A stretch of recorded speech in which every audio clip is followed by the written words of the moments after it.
Hello everyone, William here, and I am going to talk to you about the third playoff episode of American Ninja Warrior, Ninja vs. Ninja. Got my notes right here. So, this was a good episode overall. Some sketchy stuff, but it's interesting overall. So we first started off this episode with a recap, like every other intro, where they go 14 weeks ago, and like every single week they add another week to the same exact intro. 13 weeks ago, 14 weeks ago. It's a bit repetitive at this point. You know, the intros for Ninja vs. Ninja is very repetitive. As much grief as I give American Ninja Warrior for their genuinely bad intros that they have every week that are different from each other, at least they're not like super repetitive, in which it's literally just the same dialogue but slightly tweaked, and like it gets old very quickly because like there's not like cool intro music with like fast-paced action or anything like that. It's very slow. But first round was hashtag ninjas versus party time. So this started things off with Nicholas Coolridge versus Jake Murray. This was not that close of a race because it basically came down to the parallel pipes. Jake Murray was able to get a lead on that. Nicholas Coolidge missed the pipe during the transition. I believe Nicholas was the one who he didn't go for the box to grab the ring to swing on, so he just did a single swing. And ended up missing the pipe, and he ended up going down the pipes while trying to catch up to Jake, and Jake ended up finishing anyway. But yeah, party time up 1-0. Then we had Barclay Stockett for party time versus Larissa Cottle. Basically, this is very simple to describe. Barclay was able to get a lead early on, a big lead early on, and easily finished the course before Larissa did, no problem. So party time already up 2-0. And then came down to Jesse Flair to try to save it for his team against Bryan and Arnold. Bryan was able to get an early lead on the parallel pipes, but in an attempt to catch up, Jesse LaFleur ended up going out on the steps, on the devil steps, whatever they call it. I don't know. It's been a while. You go down on the devil steps because he rushed the obstacle, and so party time sweeps it, and they move on to the I guess that'd be quarterfinals of the tournament. And then for the second half, we had Lizard Kings versus Tryhards. So this started off with Hunter Guerard versus Sean Bryan, the two captains. I noticed that they ended up switching lanes. Hunter was able to get an early lead on the parallel pipes. He had to get a lead on the parallel pipes, but unfortunately he slipped up on the floating tiles. Unfortunately for him, and this caused Sean Bryan to take the lead and finish first between the two. Then it came down to the women, Schoback and Rebekah Bonilla for Tryhards. Basically, what happened was Sarah Schoback got a little stuck on the parallel pipes. Rebekah was able to take the lead as a result. However, Rebekah Bonilla missed the warped wall and had to take a moment to catch her breath. Sarah caught up and ended up actually reaching the top of the warped wall first, but Rebekah reached the top of the warped wall almost right after Sarah grabbed onto the top, and Rebekah was able to pull herself up and over the warped wall and hit the button faster than Sarah did. It was a big come from behind last second comeback for Rebekah, showing the importance of making sure that you can get up, pull yourself up over the top of the warped wall very quickly. And this allowed Tryhards to take a 2-0 lead. So then it came down to Kyle Soderman versus Adam Rayl. Now, in this race, one of the things that I noticed was just how much they were pushing Kyle Soderman in this episode. They were like, oh man, this guy, we're going to be hearing a lot from him in the future. He's so fast. He finished, so Kyle ended up winning this race. Adam, as fast as Adam was, Adam just couldn't keep up with him. Kyle finished in less than 31 seconds, which is like an amazing pace. I think it's the fastest time, at least up to this point. Maybe in the next episode someone beats it. But they kept pushing Kyle so hard as like such a great competitor that you need to look out for. And I'm watching this episode just thinking to myself, man, this would sure look silly if they suddenly decided to not accept his application to be on American Ninja Warrior this season.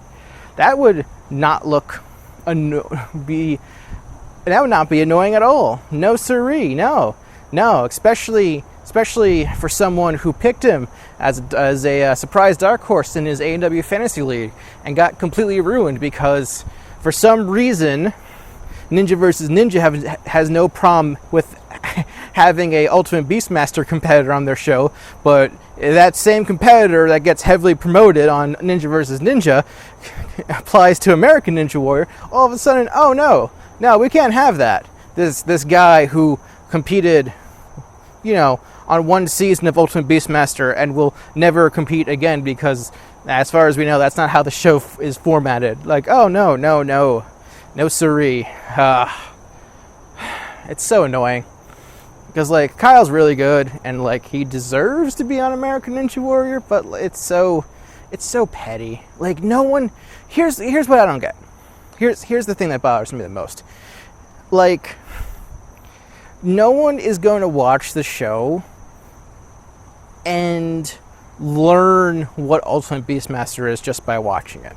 Like, at best, maybe, like, a few people will go to Kyle's social media accounts and, like, see that he competed on Ultimate Beastmaster, but, like, is it really going to be that many people that, are you that afraid that, like, maybe, I don't know, a few thousand people are going to notice compared to, like, the millions who watch American Ninja Warrior? Like, so petty. Anyway, we got to a relay afterwards, and this was actually kind of scary. So it started with the women, nothing major happened, but the second leg of the relay featured Kyle versus Sean. Kyle ended up going down. Well, he ended up tripping on the floating tiles, and Sean ended up landing, basically walking right on top of Kyle, and they ended up both going out. And like, it was a really scary moment. It kind of shows that like maybe. And Ninja versus Ninja, if there is another season, like maybe they should tone back on the whole, cross, I guess conflict obstacles you would call them, because like this looked legitimately dangerous, where it looked like Sean Bryan like stepped on Kyle's head, and it looked very, very scary. So I really wish that, like, I don't know, they not do that. I'm just saying. Be really, really nice if they reconsider that in the future, because that was legitimately scary moment. But anyway, they ended up both going out, so it came down to Hunter and Adam starting at the same time, and Adam Rayl finished first between the two. So Tryhards win 3-1, move on to the quarterfinals to face Party Time. So then we had Party Time, Tryhards on the extended course of the two. First round was Jake Murray for Party Time versus Adam Rayl. This was a good race, but this was basically all Adam Rayl.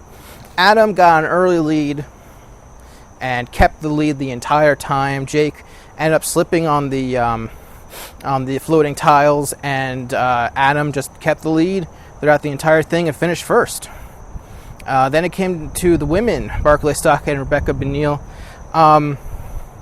There was there was some conflict on the pipes, the parallel pipes, just sort of trying to get through it between the two of them. Rebekah did get wet. Rebekah, eventually, she went down on the rumbling dice, but Barclay really wanted to join Jessie Labreck as the only two women to clear the extended course, and Barclay was so close on the to the top, like really close to the top. She literally had her feet on the platform of the zigzag climb, but she couldn't pull herself up, and she ended up falling at the very top. Bit of a heartbreaker there, but she still wins for her team, so they're tied 1-1. So then it came down to Bryan Arnold and Sean Bryan. So Sean Bryan was able to get a lead on the parallel pipes, and one thing that's interesting is that throughout the rest of this race, you saw Bryan Arnold being very calm, despite being behind. Playing catch-up to Sean Bryan. Maybe Bryan just assumed that he would be good enough to catch him on the zigzag climb, but whatever the case, it ended up working, because Sean Bryan actually ended up wiping out on the zigzag climb. Bryan Arnold finished the obstacle and finished the whole course, and that meant that party time was up 2-1. So now we had to do some relays. So starting off with the women, Rebekah was able to get a good lead on the parallel pipes. Adam kept the lead between the two. And when it came to Sean Bryan, Sean was able to he's able to skip rungs on the salmon ladder, which is something that he did during the All-Stars competition, if you remember. And he was able to finish before Jake Murray and tie things up between the two of them, resulting in a sudden death final relay race between the two. They call it the knockout relay, which is not a good... I don't think it's a good name, because the first one is technically a knockout relay also if the team that's up 2-1 is winning. Just saying. I like sudden death relay. But this one, unfortunately, the final relay wasn't as exciting as it could have been. Barclay Stockett was able to get a small lead on the parallel pipes, but in the end, Adam Rayl, in the final leg of the race, ended up going down on the salmon ladder, trying to keep up with Jake Murray. And in the end, Party Time wins 3-2, moving on to the semifinals in the grand finale episode. So we only have one spot left. As of recording, I have not watched the last two episodes yet, so I'm going to have to watch those at some point and then finish up my thoughts. And then we'll be done with Ninja vs. Ninja. But that's everything I got to say for this episode. It was overall a good episode, but thanks for watching. Make sure you're subscribed for more, and I'll see you next time.